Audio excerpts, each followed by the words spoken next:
Good morning, everyone. Trust that you're having a great day today. I'm starting my day and I'm going to work in an hour, but what I've been doing at home is I've been working on my new startup, my vision, my business ventures, what I want to do for myself. And so that's why I decided to start making this video because I'm all about self-empowerment and doing things on my own. Uh, I moved out when I was 16 years old. I've had a job ever since I was 15. I could work. I've always just had this go-getter mentality because I wanted something different for myself than what I was given.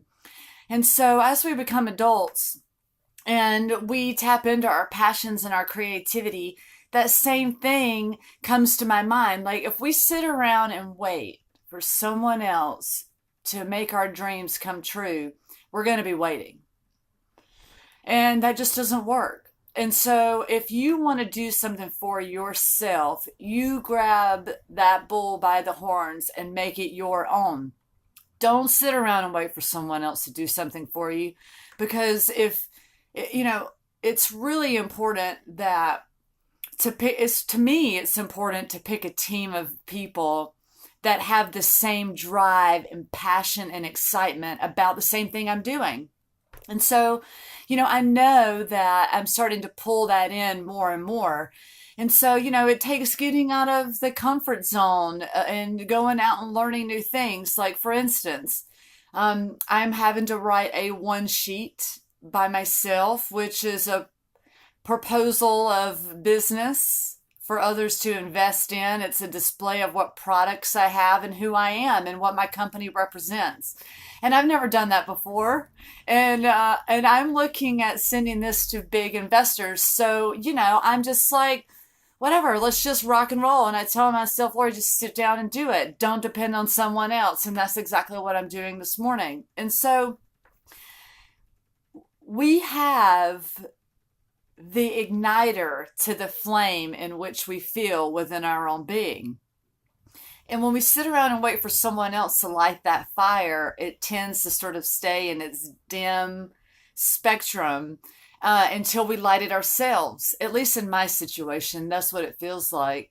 And so I'm lighting my own fire, as I usually do, to tap into the higher realms in which I want to attract the manifestations that I want for myself. And so all of that begins with one simple technique, and that's thought. That's it. Thought creates motivation. Thought is energy in motion. So if you want to be motivated, change your thought process. Humans are really quite simple in their confused state of mind. So when we clear out that confused state of mind, right? And then there's clarity, which means a clear, open space for creativity. Then we get to start on a new platform every single time if the human chooses to do that. And so every day I am creating a new improved mantra for myself. It's like, okay, I've got the good thoughts, I'm thinking good things, I'm pulling in, I'm attracting the manifestations I want. It's coming slower and slower, but what can I do to enhance that even more? What can I do to improve within myself to really pull that in, to create the vibration I want? I'm in the spectrum of healing myself and I want to heal others with the products that I am already producing on a larger scale. And because of all the research I've done on myself, I've been my own experiment projects, and of all the other research I've read online that have been done by others, I believe in myself and I believe in my products because I know that they heal.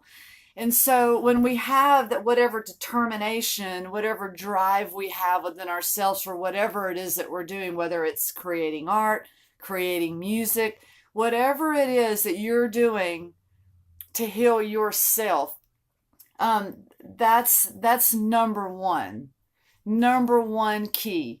Because when we start to heal ourselves, we then can heal others if that's what we choose to do.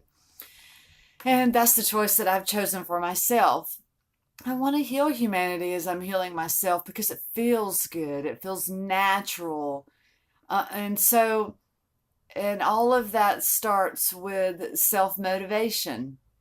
Every day I'm getting up and I'm making better choices for myself, mentally, physically, in all ways. The people I choose to have around me, the things I choose to consume.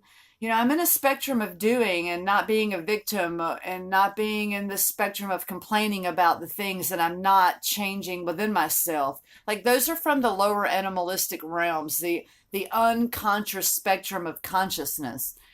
And so, when we tap into our higher selves, can't turn that switch off. And it's just like I'm in this process of just full steam ahead, switching in and out of the lane that I see for myself, not because of the light of someone else. Just use the lights of someone else as a tool for ascension with internal involvement. That is the key. Not to take the judgments or the assumptions of what others do or say or think about the passions that we have for ourselves. Those things are tools to help us evolve, not to hang on to the attachment of what someone else sees due to their own perception. It's about finding like-minded beings that have open minds, that are of a higher thinking, of an intelligence to be able to encourage and to want to work together as a team with that same energy and passion. Those are the types of people that I look forward to work with. And so, the path is exciting and it's broad and narrow at the same time. It's about being open and not holding on to the attachment, creating whatever vibration we want within ourselves. And so, if you don't like the vibration that's in your life, recreate it. We're the creators. And it's just that simple. I'm in the spectrum of no more excuses. And I think that when we encompass that thought process within our own psyche, no more excuses, no more excuses, no more excuses, we then start to create that reality. And that's when it really starts to feel good. We start to open our eyes and to be able to see the visions that we have for ourselves more clearly. And so my advice to life is just to do what makes you happy, what feel good for you. Because it really opens up the channel for receiving. The universe is always waiting there to assist and guide. And in whichever way we choose to tap into, what we project, we get back. And so whatever you're thinking, whether it's just trickling out through your subconscious mind, guiding you unconsciously, that is what's creating your reality. So when we grab a hold of that energy to reprogram the subconscious mind, it's just a natural flow without much effort. It becomes easy. It becomes automatic. And we have to shift within it because we have other people that come in that shift it sometimes. But when we know we have that meditative state of mind that's always there, it's like the towel. That's our towel. I love you to the moon, family. Have a great day.